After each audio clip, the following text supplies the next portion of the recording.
Round these there was a margin, obscurely and imperfectly described in the reports of merchants, but by far the greater part of the world was utterly unknown. Great realms of darkness stretched all beyond, and closely hemmed in the little circle of light. In these unknown lands our ancestors loved to picture everything that was strange and mysterious. They believed that the man who could penetrate far enough would find countries where inexhaustible riches were to be gathered without toil from fertile shores or marvelous valleys. And though wild tales were told of the dangers supposed to fill these regions, yet to the more daring and adventurous, these only made the visions of boundless wealth and enchanting loveliness seem more fascinating. Thus, as the art of navigation improved and long voyages became possible, courageous seamen were tempted to venture out into the great unknown expanse. Or in the distance.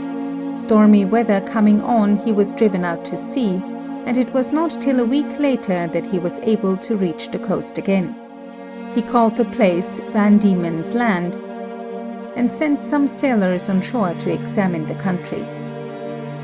These men heard strange noises in the woods, and saw trees of enormous height, in which notches were cut 7 feet apart, of gigantic size.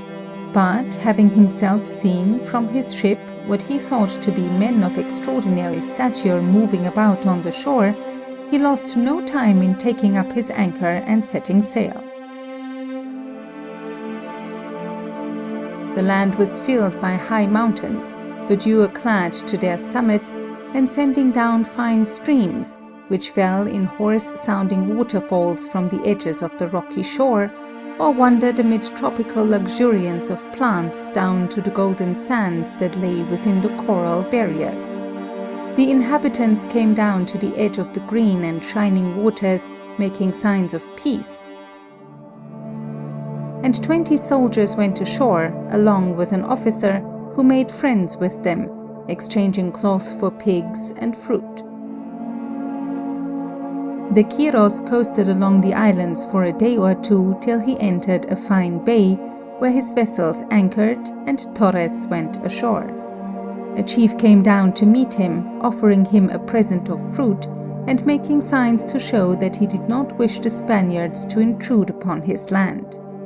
As Torres paid no attention, the chief drew a line upon the sand and defied the Spaniards to cross it. Torres immediately stepped over it, and the natives launched some arrows at him, which dropped harmlessly from his iron armor.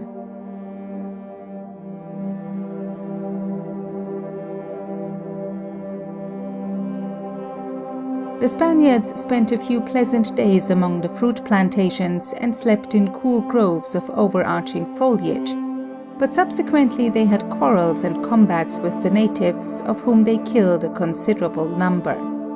When the Spaniards had taken on board a sufficient supply of wood and of fresh water, they set sail, but had scarcely got out to sea when a fever spread among the crew and became a perfect plague. They returned and anchored in the bay, where the vessels lay like so many hospitals. No one died, and after a few days they again put to sea, this time to be driven back again by bad weather. From their colony at Java they sent out a small vessel, the Dyphon or Dove, which sailed into the Gulf of Carpentaria and passed halfway down along its eastern side. Some sailors landed, but so many of them were killed by the natives that the captain was glad to embark again and sail for home, after calling the place of their disaster Cape Keavea or Turnagain.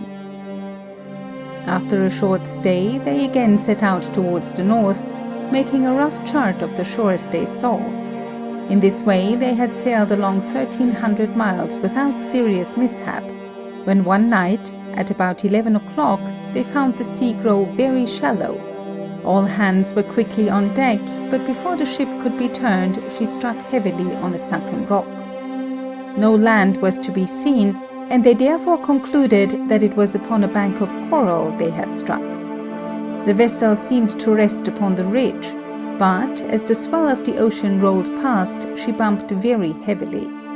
Most of the cannons and other heavy articles were thrown overboard, and, the ship being thus lightened, they tried to float her off at daybreak. This they were unable to do, but by working hard all next day, they prepared everything for a great effort at the evening tide, and had the satisfaction of seeing the rising waters float the vessel off. A small vessel, the Endeavour, was chosen. Astronomers with their instruments embarked, and the whole placed under the charge of James Cook, a sailor whose admirable character fully merited this distinction. At 13, he had been a shopkeeper's assistant, but, preferring the sea, he had become an apprentice in a coal vessel. After many years of rude life in this trade, during which he contrived to carry on his education in mathematics and navigation, he entered the Royal Navy, and by diligence and honesty rose to the rank of master. He had completed so many excellent surveys in North America, and, besides, had made himself so well acquainted with astronomy that the government had no hesitation in making their choice. That it was a wise one, the care and success of Cook fully showed. He carried the expedition safely to Tahiti, built fortifications, and erected instruments for the observations, which were admirably made. Having finished this part of the task, he thought it would be a pity, with so fine a ship and crew, not to make some discoveries in these little-known seas. Standing to the northeast, he sailed along the coast till he reached a fine bay, where he anchored for about 10 days. On his first landing, he was opposed by 2 of the natives, who seemed quite ready to encounter more than 40 armed men. Cook endeavored to gain their goodwill, but without success. A musket fired between them startled but did not dismay them, and when some small shot was fired into the legs of one of them, though he turned and ran into his hut, it was only for the purpose of putting on a shield and again facing the white men.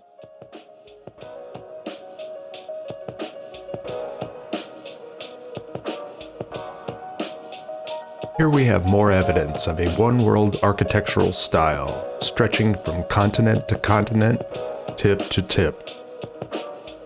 We also have more evidence from the historical record that as explorers went out exploring the world, they began to encounter men of enormous stature.